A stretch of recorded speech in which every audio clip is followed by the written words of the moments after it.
میں نے اپنے چھوٹے بیٹے کو حافظ قرآن بنانے کا ارادہ کیا ہوا ہے، مگر ٹیلی ویژن پر سوالات کے ایک پروگرام میں ایک عالم دین نے بتایا کہ قرآن کو حفظ کرنا ایک نفل عبادت ہے جبکہ اس کو سمجھنا زیادہ افضل ہے۔ یہ سن کر میرا جذبہ ذرا سٹ پڑا ہے۔ آپ کا اس بارے میں کیا خیال ہے کہ یہ آپ ٹھیک ہے؟ کیا حفظ قرآن کی اتنی اہمیت نہیں ہے؟ جو بات انہوں نے کہی ہے وہ صحیح کہی ہے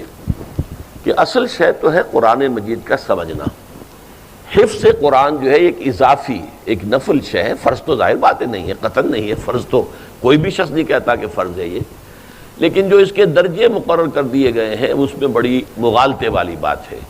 اس لیے کہ حضور کے زمانے میں حافظ وہ کہلاتا تھا، میرا جو کتاب چاہے مسلمانوں پر قرآن مجید کے حقوق، اس میں نے وہ حدیث بھی درج کی ہوئی ہے صحابہ کا قول کہ ہم حافظ اس کو سمجھتے تھے کہ جس کے ایک تو حفظ قرآن اس کے ذہن میں محافظے میں موجود ہوتا تھا، قرآن کا علم اس کے دماغ میں محفوظ ہوتا تھا، قرآن کا عمل اس کے پورے وجود میں محفوظ ہوتا تھا، وہ حافظ کہلاتا تھا۔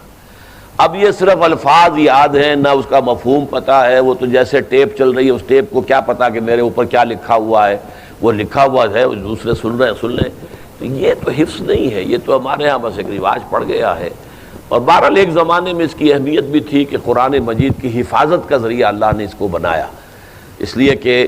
اگر اس وقت لکھنے لکھانے کا اور کتب خانے اور چھاپے خانے اور یہ اور وہ اور ٹیپس اور آڈیوز تو تھے نہیں،